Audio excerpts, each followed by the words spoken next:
not. Mr. Weston. I'm going to be supporting the motion because this is definitely a lot of money for what amounts to,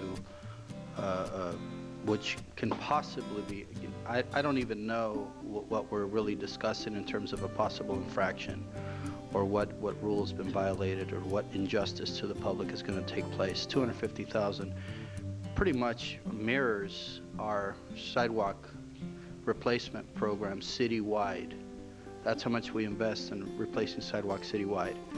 To give this issue that level of importance, I think is very responsible.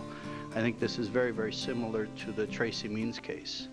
I sat here and I heard testimony not only from the city attorney, but other attorneys in his office that raised the case that we should pursue litigation against Tracy Means. And I sat here and I believed all the allegations that were presented to me, and to find out that this case was thrown out of court. It wasn't even heard.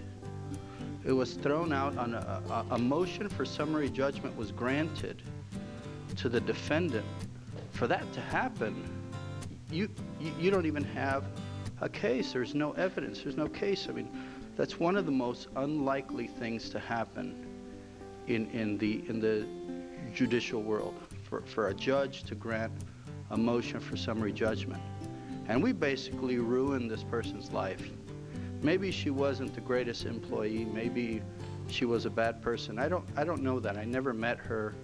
But the information presented to us here by the city attorney made her look like a criminal, and I supported it.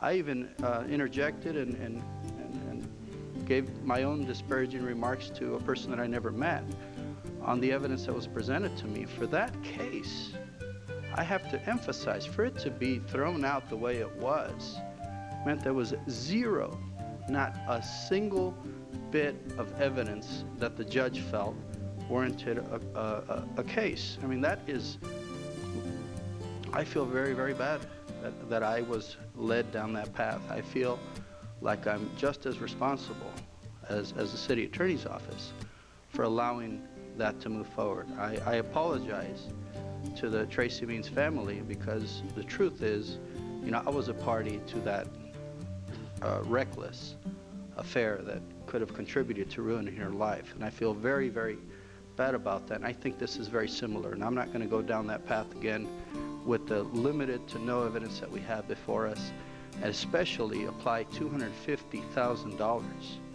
of taxpayer money to lead a witch hunt like this. This is extremely irresponsible, and I hope the council doesn't allow that to happen. I hope they would support the motion. Ms. Fry. Thank you. It's my understanding that in order to make some sort of a resolution, that the California Government Code section 995.2a provides that a public entity may refuse to provide for the defense in an action brought against an employee or former employee if it's determined that the act or omission was not within the scope of employment. That is one of the exemptions under 995.2a. So it's my understanding, at least listening to this, that the action to continually issue purchase agreements or purchase orders that were just under what the limit was would in fact be outside of the scope, or not within the scope of that person's employment. Coupled with the fact that it's sole source as that relates to a dispute between the city and the former employee. Yes. So and that they basically were aiding and abetting the circumvention of our sole source, as well as our limitation on the authority of Ms. Means.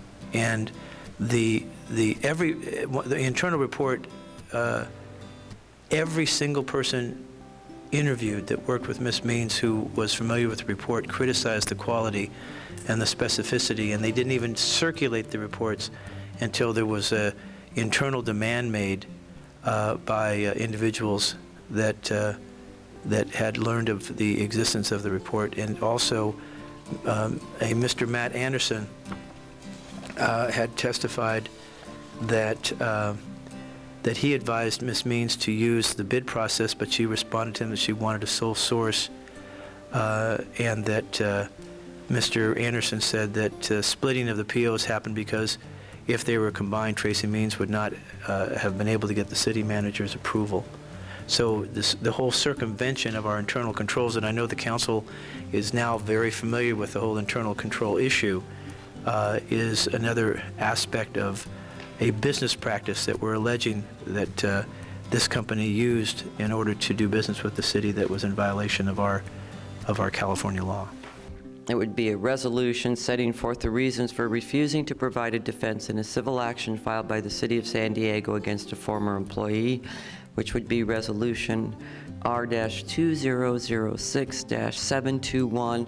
It would be option A, that our city finds that the complaint contains allegation of fraud and corruption and therefore declines to provide a defense to Ms. Means under the exemptions provided in California Government Code Section 995.2, and that would be my motion.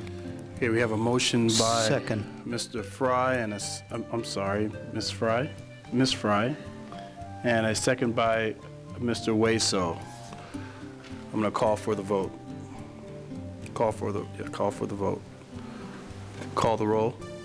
It passes unanimously.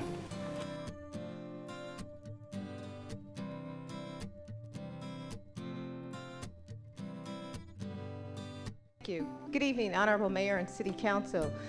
We'd like to begin with the history of Brownfield Airport. Present airport data.